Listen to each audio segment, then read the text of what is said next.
The Chosen used 600 extras for Jesus' arrival at Jerusalem.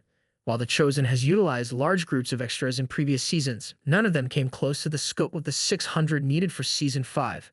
After an unprecedented but successful release of Season 4 of The Chosen in theaters, the cast and crew are already back at work on Season 5.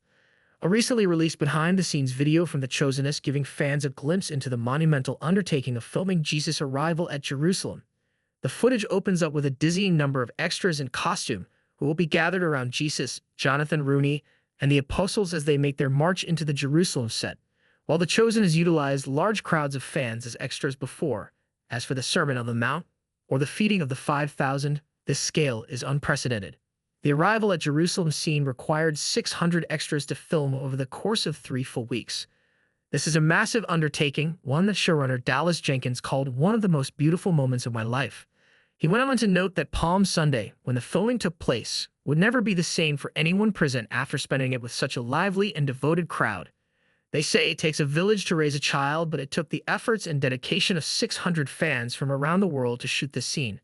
As the interviewer went through the extras, we found folks who traveled from Washington, Baltimore, Texas, Virginia, and even as far off as Australia.